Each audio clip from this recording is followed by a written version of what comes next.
नमस्कार। महाभारत की कहानियों की एक खास बात है, अक्सर एक छोटा सा काम, एक मामूली सी घटना पूरे ब्रह्मांड का भविष्य तय कर देती है। आज हम एक ऐसी ही कहानी को समझने की कोशिश करेंगे।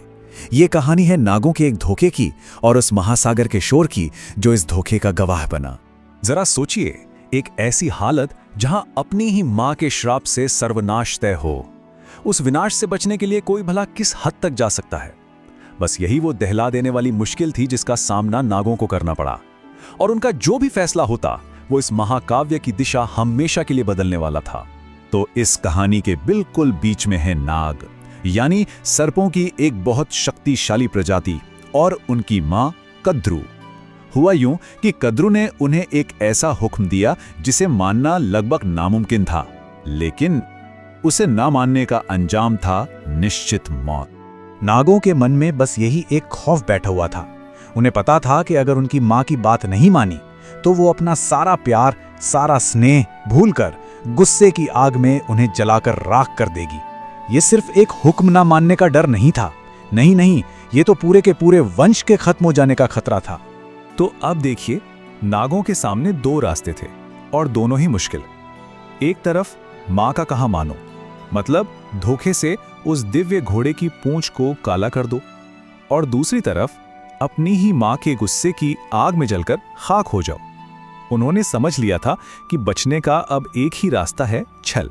लेकिन सवाल यह था कि इस धोखे को अंजाम दिया कैसे जाए। तो सारे नागों ने मिलके एक कह सकते हैं बहुत ही जबरदस्त और एक अविश्वसनीय योजना बनाई ताकि उनकी मां की बात भी रह जाए और किसी को उन पर शक भी ना हो। तो ये पूरा प्लान ना 3 हिस्सों में था। पहला कदम, सबने मिलकर ये षड्यंत्र रचा। दूसरा कदम, वो उस दिव्य घोड़े उच्चैश्रवा तक पहुंचे।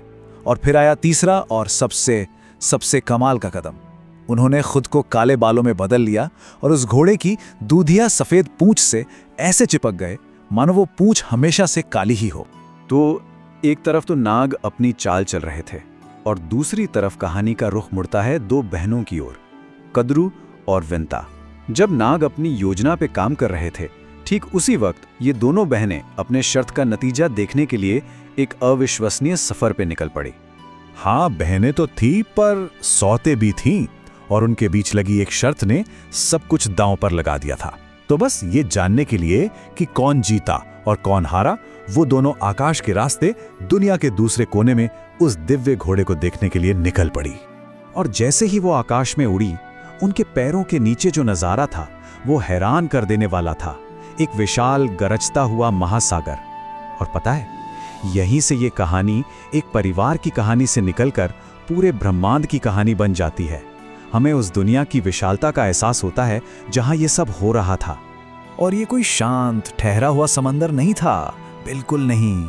तेज हवाएं उसे ऐसे मत रही थीं जिससे एक ऐसी गूंज, एक ऐसी गर्जना पैदा हो रही थी जो कभी रुकती ही नहीं थी। लहरें ऐसी उठ रही थीं मानो हजारों भुजाएं नाच रही हों, और उसमें हजारों बड़ी बड़ी नदियां आकर मिल रही थीं जो उसे और भी विशाल और भी अजेय बना रही थीं। और सुनिए, ये सागर खाली नहीं था। अरे, ये तो एक पूरी दुनिया थी अपने आप में। इसमें तिमितिमिंगल जैसे दैत्याकार के जीव थे, बड़े बड़े मगरमच्छ थे। यही तो नागों और असुरों का घर था। और तो और जल के देवता वरुण का पवित्र धाम भी तो यही था। मतलब अनगिनत खतरनाक और अजीबोगरीब प्राणियों से भरी एक जीती जागती दुनिया। इसकी गहराइयों में सिर्फ जीव जंतु ही नहीं थे, बल्कि ऐसे ऐसे खजाने छिपे थे जिनकी कोई कल्पना भी नहीं कर सकता। ये हर तरह के कीमती रत्नों की खान था। अरे, देवताओं को अमर कर देने वाला अमृत भी तो इसी से निकला था। और इसी के पेट में वो विनाश करने वाली आग बड़वानल भी छिपी हुई थी। मतलब ये सागर इतना विशाल था कि उसे नापा नहीं जा सकता था, इतना गहरा कि उसके बारे में सोचा नहीं जा सकता था, और उसका जल पवित्र था। तो चलिए अब इस विशाल अनंत सागर के नजारे से वापस कहानी के दिल में लौटते हैं। सोचिए, इतनी बड़ी, इतनी विराट दुनिया के बीच 2 बहनों और उनके बच्चों का भविष्य एक बहुत बहुत छोटी सी बात पर टिका था। और सच कहूं तो महाभारत की यही बात सबसे ज्यादा कमाल की लगती है। एक तरफ वो अनंत महासागर और दूसरी तरफ एक छोटी सी वजह जो पूरा इतिहास बदलने वाली थी। 2 बहनों की किस्मत, उनके बच्चों की आजादी या गुलामी, सब कुछ सिर्फ एक घोड़े की पूंछ के रंग पे टिका था। तो आखिर में यह सवाल हमारे सामने खड़ा होता है कि कैसे एक छोटा सा धोखा, जो सिर्फ एक मां के श्राप से बचने के लिए किया गया था, एक इतने बड़े महाकाव्य का पूरा रास्ता ही बदल सकता है।